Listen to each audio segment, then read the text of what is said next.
కమ్మ ఉయ్యాలో ఆడబిడ్డలు సింధులెయ్యాలో ఉయ్యాల ఓ రామ ఉయ్యాలో నింగి సుక్కలన్నీ తొంగి చూడాలో బుద్ధి తీరా ఆటలాడాలో శుద్ధులెన్నో చెప్పుకోవాలో తెలంగాణ తెగ మురవాలో ఈ జగమే సిగముగాలో.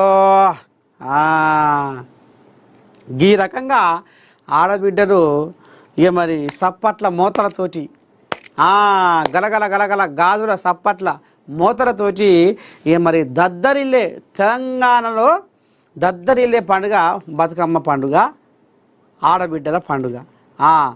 ఇక మరి పండుగకు రామసక్కని ఏర్పాట్లు చేయాలని కొండ సూర్యకమ్మ కంకణం కట్టుకొని ఎక్కడ కూడా తకిలీవి కాకుండా బ్రహ్మాండంగా ఈ బతుకమ్మ పండుగను జరిపించాలని మరి ఈ రకంగా అధికారులకు ఆర్డర్ చేసింది ఏర్పాట్లు చేయమని. ఇక బతుకమ్మ పండుగ అనగానే ఈ మధ్యకాలంలో గుర్తుకొచ్చేది ఏంటంటే చీరలు. గతంలో కేసీరావయ్య ఆడబిడ్డలకు బతుకమ్మ పండుగ పేరు మీద ఆధార్ కార్డు బట్టి బతుకమ్మ చీర ఇచ్చిండు. నీకు ఆధార్ కార్డు ఉందా, తెచ్చుకున్నావా, తెచ్చుకుంటే నీకు చీర అని గిట్లా గ్రామ పంచాయతీ దగ్గర రచ్చబండ దగ్గర ఈ రకంగా అధికారులతోటి చీరలు ఇచ్చారు. ఆ చీరలు చల్లగుండా నీ దండం పెడితే ఆయన ఆఖరికి వస్తార కల్లా నార్లు రైతన్నలు నాట్లు వేస్తుంటే ఈ నారు వంచేస్తారు కదా, అగో ఆ నారు వంచేస్తేందుకు ఇగో ఈ చీరలు, వరిసేనల్లో బెదురులు పెడతందుకు ఈ చీరలు.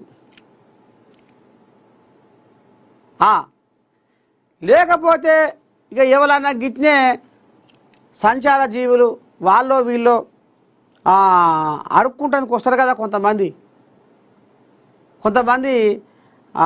వలస జీవితాలు, ఈ ఊరికి వెళ్ళి ఆ ఊరికి, ఆ ఊరికి వెళ్ళి ఆ ఊరికి, వాళ్ళు బువ్వతో పాటు అమ్మా ఒక బట్ట ఉంటికి తల్లి, ఒక చీర ఉంటికి తల్లి అని అంటుంటారు. అవి అసొంటి వాళ్ళకు దానాలు చేశారు. ఏది కేసీరావు హయాంలో. ఇక ఇంకోలు మా కెమెరామెన్ క్రాంతి అసొంటోళ్ళు 2 బర్రెలు ఉన్నాయి. వీళ్ళు ఆ చీరని 7 కాడికి కోసి,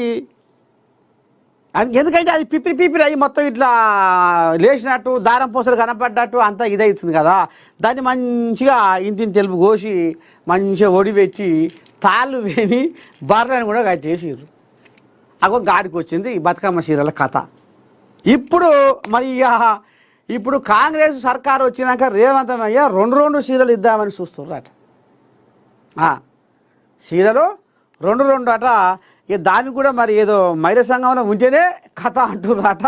ఇక మరి ఆ చీరల కాడ మళ్ళీ ఎంత పంచాదు. ఆ సమితే తీసుకుంటుందా?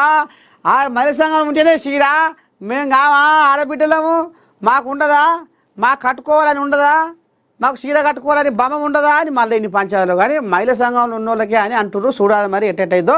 మొత్తానికైతే 2 చీరలు కాంగ్రెస్ సర్కారు వచ్చినాక రేవంత్ అయ్య 2 చీరలు ఇస్తున్నామని చెప్తుర్రు. మరి ఈ చీరల భాగవతం ఎట్లా ఉంటుందో రేపు కట్టినాక చూడాలి ముందు. ఇది బతుకమ్మ ముచ్చట.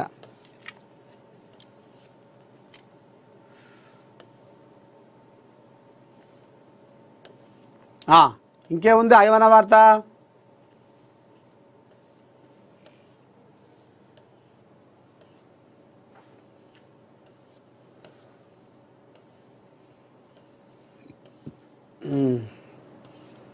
అంతా ఇదేనా భాగవతం?